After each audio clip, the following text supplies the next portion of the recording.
Bom dia, boa tarde, boa noite. Eu me chamo Felipe, sou mediador de Geografia e faço parte do SOA, que é o Suporte de Orientação Acadêmica do Pré-Vestibular Social da Fundação CCERJ.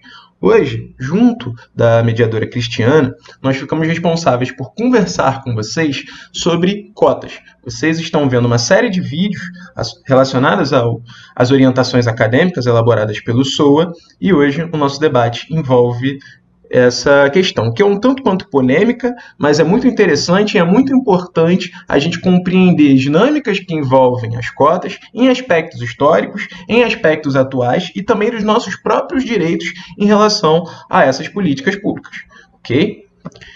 Bom, primeiro de tudo é você compreender que as cotas entram num caráter temporário nesse sentido das políticas públicas de acesso à educação no Brasil. Elas têm um sentido paliativo, são medidas que visam de caráter emergencial, né, diminuir desigualdades sociais e tentar imaginar uma outra possibilidade para a universidade no Brasil. Por quê? Vou te mostrar. Até 97, final dos anos 90, você percebia apenas 1,8% das vagas na universidade brasileira sendo ocupadas por pessoas negras, no caso, pretos e pardos. Então, é fundamental você perceber como isso vai estar associado a aspectos históricos que envolvem a formação da sociedade brasileira e como é fundamental a gente imaginar o debate das cotas pensando também no futuro da sociedade brasileira. Nesse sentido, as ações afirmativas, né, que são essas políticas públicas que visam diminuir essas desigualdades, como eu falei para você, ela tem esse sentido de discriminação positiva. E aí você deve pensar, como que a discriminação, Felipe, pode ser positiva? E aí, eu vou no sentido da palavra, na semântica. Discriminar nada mais é do que diferenciar. Saber que existem diferenças, identificar diferenças, conseguir distinguir uma coisa e outra. Nesse caso, a ideia da política, da ação afirmativa, né, das políticas públicas relacionadas às ações afirmativas, elas tratam sobre o governo brasileiro reconhecer que existem diferenças históricas entre, no caso, pessoas mais pobres e pessoas mais ricas, né? Entre pessoas pretas e pessoas brancas, ok? Isso aí, no caso, dentro dos pretos, junto aos pardos, enfim. Então, essa dinâmica vai ser fundamental para você perceber por que falar de cotas no período atual, né? Bom, existem 3 tipos de cota. Primeiro é a cota por renda. Você vai ver que ela vai estar inserida na Lei de Cotas de 2012, que a gente vai conversar daqui a pouquinho. A cota racial, que eu acho que é o que a gente vai perder um pouquinho mais de tempo aqui, o que a gente vai conversar mais. E a de pessoas com deficiência, ok? Bom, por que cotas raciais? Como eu disse para vocês, a gente perderia mais um pouquinho de tempo nessa dinâmica.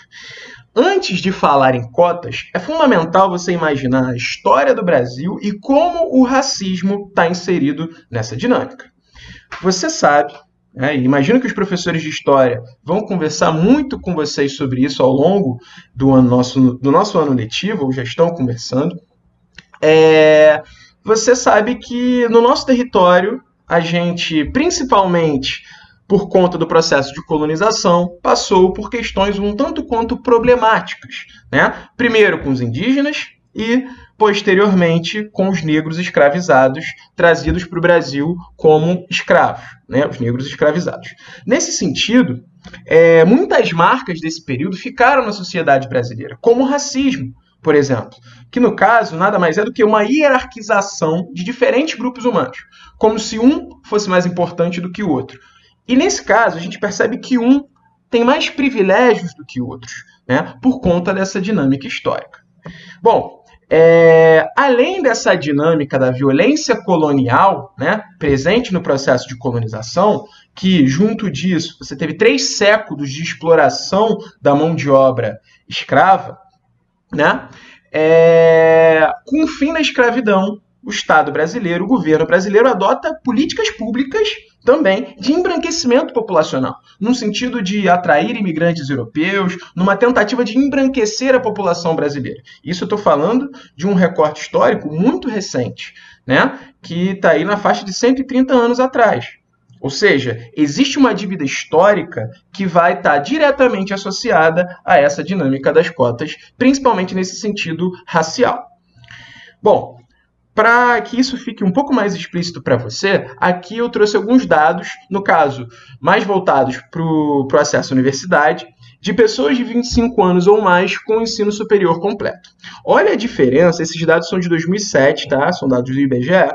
Você vai perceber que 22%, quase 23%, né, da população nessa faixa etária que está dentro da universidade é composta por brancos, enquanto apenas 9,3% é composta por negros.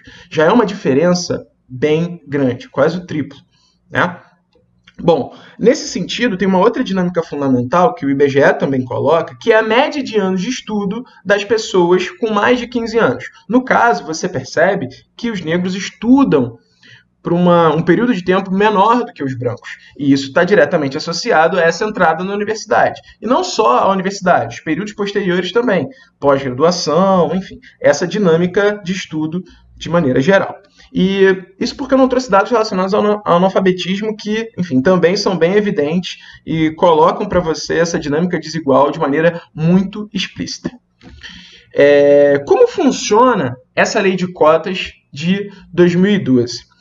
50% do total de vagas da universidade necessariamente precisa estar voltado à escola pública, tá? Sendo que 25% dessas vagas vão para estudantes com uma renda específica, no caso, igual ou inferior a 1,5 salário mínimo, e 1/4 para estudantes com essa renda familiar bruta superior a 1,5 salário mínimo.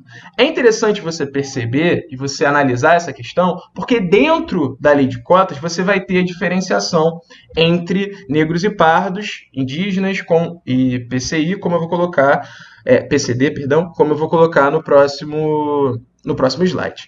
E é interessante você pensar também que nem todas as universidades adotam as mesmas metodologias, ok? Isso é muito importante, e quando a gente fala sobre o checklist que o SUA prepara para você, direciona para você, na verdade, está lá no final, é fundamental, porque nem todas as universidades estão adotando as mesmas políticas públicas. Por exemplo, quando você analisa a USP, em São Paulo, você vai ver que a USP adota políticas diferentes, assim como a UERJ, no Rio de Janeiro. Então, essa metodologia vai estar associada principalmente às universidades e institutos federais que estão utilizando o SISU, ok? Então, isso já é uma boa questão para você, porque imagino que a galera que vai tentar a UERJ vai estar mais preocupada com questões mais específicas das cotas relativas à UERJ, ok? Isso é muito importante. Aqui tem a divisão para você, né? Como funciona essa relação e como pretos, pardos e indígenas vão estar inseridos nessa dinâmica dos alunos com renda maior do que 1,5 salário mínimo per capita, né? Ou menor ou igual. Bom, sobre o checklist, né? Que é essa série de documentos que você precisa ter. E aí você vai, de maneira geral, aqui eu coloquei identidade, CPF, título de eleitor, se você for maior de 18 anos, certificado de reservista, se você for homem, o histórico escolar, né? E aí tem as nuances desse histórico escolar. Se você se forma pelo Enem, vai ter uma outra dinâmica, isso junto ao certificado de conclusão. E cada modalidade de ação afirmativa, ela vai ter as suas questões específicas relacionadas aos documentos. PCD vai ter uma dinâmica, pardos, negros, indígenas vão ter outra dinâmica, né? Então, isso é fundamental, você já começar a fazer esse checklist desde agora. Se você acredita que tem possibilidade, que você se enquadra nessa dinâmica das ações afirmativas, então você já começa a fazer essa série e separar essa série de documentos nesse sentido. Bom, fico por aqui, beijo grande, até o próximo vídeo.